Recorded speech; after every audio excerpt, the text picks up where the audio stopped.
Hello dreamers, welcome to Biomedicos. Myself Dr. Saurabh Bora, third year MBBS student from JLN medical college Ajmer. जैसा कि आपको पता है, राजस्थान की काउंसलिंग का रिजल्ट आने के बाद राउंड 1 की रिपोर्टिंग जो है वो स्टार्ट हो चुकी है। राउंड 1 की रिपोर्टिंग आज से ही स्टार्ट हुई है, 8 तारीख तक रिपोर्टिंग होगी। और इसमें आपको ये ध्यान रखना है कि जब आप रिपोर्टिंग करने जाए तो किन किन डॉक्यूमेंट्स को साथ में लेके जाए, क्योंकि रिपोर्टिंग एक बहुत इंपॉर्टेंट स्टेप है आपकी काउंसलिंग में। ठीक है, डॉक्यूमेंट्स में एक बार ब्रीफ में आपको बता देता हूँ, वैसे आप स्क्रीन पे भी देख सकते हैं। सबसे मेन है नीट 2021 का स्कोर कार्ड, फिर अलॉटमेंट लेटर जो कि आपका कल आ चुका है, उसे प्रिंट करवा लीजिएगा। इसके अलावा 10th, 11th, 12th तीनों की मार्कशीट अलॉन्ग विथ सर्टिफिकेट, आपका आधार कार्ड, कास्ट सर्टिफिकेट अगर वैलिड है तो। इसके अलावा डोमिसाइल जो आपका मूल निवास है, पासपोर्ट साइज फोटोग्राफ, कम से कम 10 फोटोग्राफ आप लेके जाना।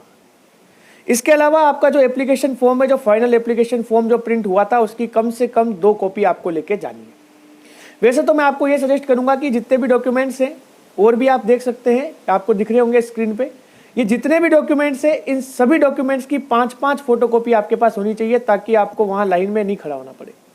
वहाँ आपको फोटोकॉपीज के लिए फैसिलिटी मिल जाएगी, लेकिन वहाँ बहुत लंबी लाइन लगेगी और पैसे भी आपसे एक्स्ट्रा लिए जाएंगे। इसलिए आप घर से ही ये 5-5 फोटोकॉपी करके लेके जाइए, ताकि किसी भी प्रकार की डॉक्यूमेंट की आपको कोई कमी ना पड़े। ठीक है, इसके अलावा आप क्या ध्यान रखिएगा कि कुछ छोटा मोटा सामान है वो भी जरूर लेके जाइएगा। छोटे मोटे सामान में जैसे क्या आ गया, कैंची हो गई, आपको वो पासपोर्ट साइज फोटोग्राफ है वो चिपकाने के लिए गम चाहिएगा, तो गम भी लेके जाना। इसके अलावा आपको थंब प्रिंट लगाने के लिए जो स्टैम्प पैड होता है वो भी चाहिए था, तो वो भी आप लेके जाना। इन सब छोटी छोटी चीज़ों के लिए वहाँ बहुत ज़्यादा इनकन्वीनियंस होती है, इन चीज़ों से आप बचना। ये सारा डॉक्यूमेंट्स और ये जो छोटी चीज़ें हैं, छोटी मोटी चीज़ें सारी आपको लेके जानी है। और राउंड 1 में रिपोर्टिंग किन किन कैंडिडेट्स को करवानी है, तो जिनको भी गवर्नमेंट कॉलेज मिल चुका है या चाहे पेमेंट सीट मिली है और वो राजस्थान में ही सीट लेना चाहते हैं, तो वो रिपोर्टिंग जरूर करवाए, ताकि उनकी ये जो सीट है वो सिक्योर हो सके। उसके बाद देखिए, आपको कॉमन डाउट्स ये आ रहे हैं कि क्या हम यहाँ पे काउंसलिंग में अगर रिपोर्ट करवा दिया तो ये बताओ कि ऑल इंडिया कोटा के सेकंड राउंड में तुम पार्टिसिपेट कर पाओगे या नहीं। तो देखिए, अब तक जो काउंसलिंग चलती आ रही है, जो पिछले सालों में हो रही है, आपको अलाउ किया जाता है। आप आराम से ऑल इंडिया कोटा के सेकंड राउंड में काउंसलिंग करवा सकते हैं। अगर आपको बेटर कॉलेज मिला तो आपके जो भी डॉक्यूमेंट्स आपने सबमिट करवाए हैं वो सारे डॉक्यूमेंट्स आपको फिर से मिल जाते हैं। लेकिन आप इस चीज को कंफर्म कर लीजिएगा। कहां से कंफर्म कीजिएगा? जिस डेस्क पे आप, जिस कॉलेज की डेस्क पे आप रिपोर्टिंग करवाओगे, वहां पे एक बार पूछ लीजिएगा कि अगर हम ऑल इंडिया कोटा के सेकंड राउंड से बाहर जाएंगे तो हमें ये डॉक्यूमेंट फिर से मिल जाएंगे या नहीं मिल जाएंगे। ठीक, ये तो हो गई ऑल इंडिया कोटा के सेकंड राउंड में, अगर कोई पार्टिसिपेट करना चाहता है तो। ठीक है, दूसरी बात, स्टेट के सेकंड राउंड में अपग्रेडेशन का क्या सीन है। स्टेट के सेकंड राउंड में देखो, अपग्रेडेशन के दो तरीके हो सकते हैं। एक तो कुछ आपको कॉलेज वाली डेस्क वाले बोलेंगे कि आप हमें एप्लीकेशन लिख के दे दीजिए कि मेरा रोल नंबर ये है, स्टेट मेरिट ये है, और मैं सेकंड राउंड में अपग्रेड करवाना चाहता हूँ, फर्स्ट राउंड में मुझे ये मिला है, तो ये लिख के आप एप्लीकेशन उन्हें दे सकते हैं।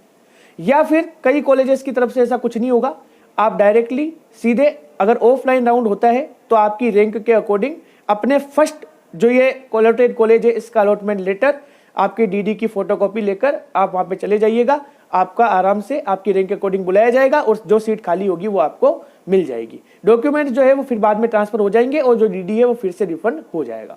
ठीक है, तो अपग्रेडेशन के लिए कोई स्पेशल आपको कुछ भी ऐसा नहीं है कि कोई फॉर्म फिल करना है, ऐसा कुछ भी नहीं है। ठीक है, आप सीधे स्टेट के सेकंड राउंड में पार्टिसिपेट कर सकते हैं, अगर आप फ्रेश कैंडिडेट है तो भी, और अगर आपने राउंड 1 में रिपोर्ट कर दिया है उसके बाद भी, बिना किसी डर के या बिना किसी चिंता के। तीसरी सबसे बड़ी दिक्कत ये आ रही है डिमांड ड्राफ्ट की, क्योंकि इस बार जो कॉलेजेस की एग्जैक्ट जो फीस अमाउंट है वो कहीं पे नहीं बता रखा। इन्होंने फीस डिटेल डाल तो रखी है साइट पे, जिसपे tuition fees, library fees, examination fees, और नीचे की साइड उन्होंने फिर लिख रखा है कि हॉस्टल फीस, और बहुत कुछ चीज़ें उन्होंने लिख रखी है, लेकिन क्लियरली इतना इंडिकेटेड नहीं है कि जो डिमांड ड्राफ्ट बनेगा वो कितने अमाउंट का बनेगा। इस चीज़ का सोल्यूशन आपके पास क्या है कि आप अपने पेरेंट्स के साथ, या अगर आपका खुद का अकाउंट है तो आप अपनी चेकबुक लेके जाइए, उस रिपोर्टिंग डेस्क पे आप पूछिए पहले कि कितने अमाउंट का डीडी किस प्रिंसिपल के नाम से बनेगा। वो पूरी डिटेल लेके फिर आपका जहाँ पे भी आपका बैंक हो, जिसमें आपका अकाउंट हो, वहाँ जयपुर में पूरा इतने हर तरह के बैंक अवेलेबल है, आप वहाँ पे जाके अपना डीडी बना सकते हैं। 2 से 3 घंटे में आपको डीडी बन के तैयार मिल जाएगा।